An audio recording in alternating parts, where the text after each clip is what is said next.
Hello everyone. We all know that the global pandemic has hurt the world economy really badly. And it is believed that it will continue to do so for a foreseeable future.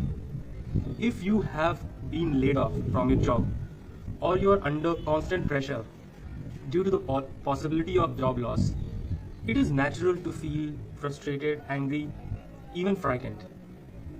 I have lived through two major economic crises in my lifetime. In fact, living through the second one right now. The first one obviously was the 2008-9 global recession, where I was just starting out my career. From personal experience, I can tell you that it is scary. But at the end of the dark tunnel, there is a ray of hope. Because if you sit back right now and reflect, re-energize and reset yourself, then you can come out stronger on the other side.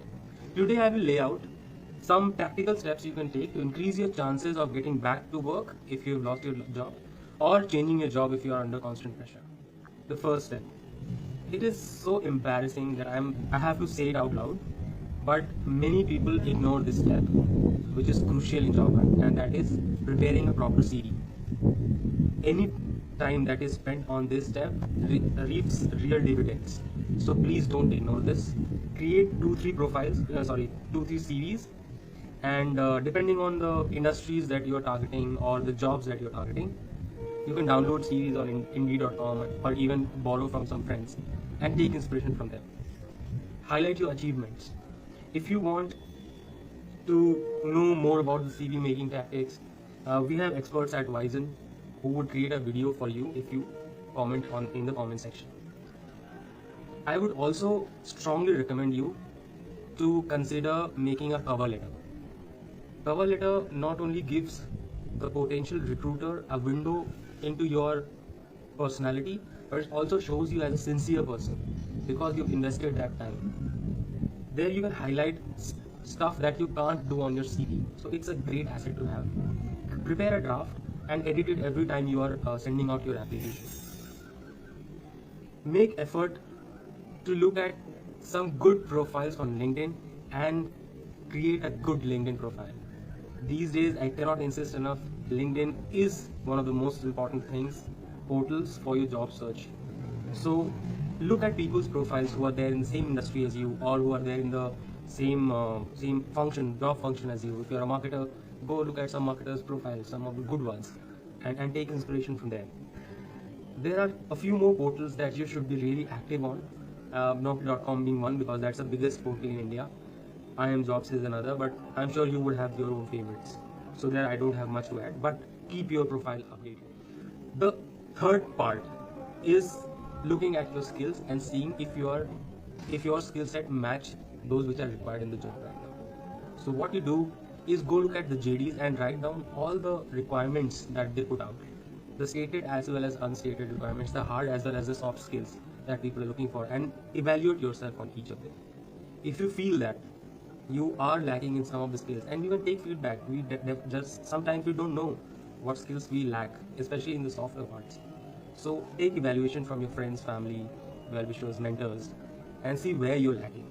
Once you have written down all the skills that will be required, you can actually go to YouTube or Coursera, or there are lots of portals where you can find paid as well as free resources where you can upskill. Next up is asking people for reference. I know this might sound like something which most people are embarrassed about.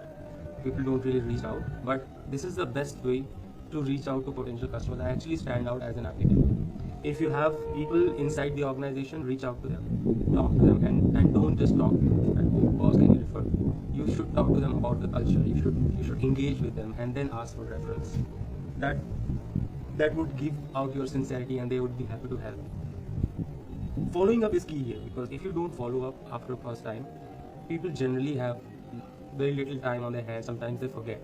But if you follow up the second time you ask, people are more likely to respond positively to your request. I would really insist, if you don't have anyone within the organization, add some people. Introduce yourself and ask them for reference. Don't overthink this. It's as simple as that. Now comes the interview part.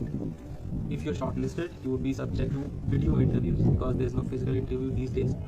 But prepare for a video interviews the same way as you would prepare for a face-to-face interview. That's really important.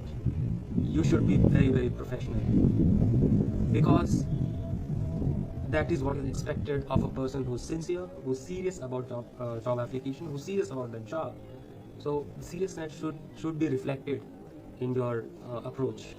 You will be mostly asked about your technical skills as well, depending on your position where you're applying, your technical skills or your soft skills or your projects that you've done. So most of the interviews revolve around these topics. You should be very, very well prepared for them.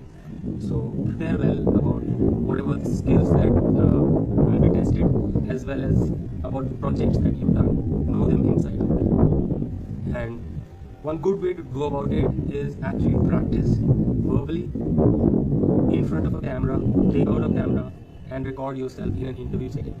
Do you impress yourself? And if you don't, then improve the parts that you don't like. Show the video to others, to your mentor, to your friend, to your seniors, and take feedback. You can in fact brainstorm questions beforehand. Just anticipate the questions that are going to be asked and prepare them. Brainstorm with your friends, with your mentors. Lastly, if you're getting desperate, it will certainly reflect in your job hunt, the way you talk to your potential recruiters. So to remove desperation, to remove the frustration, you should practice positivity. And one good way to do that is to practice something called gratefulness, which can be done very simply by writing down 3 things that you're thankful for every day on a piece of paper. Writing here is the key, because if you just think about it, you forget. What's not on paper, it's going to. So write down 3 things that you're thankful for. That will bring out the positivity in you, and that will also reflect in your job hunt. And positive people are really rather more likely to land the job they prefer rather than negative people. So those are the tips that I have for you today.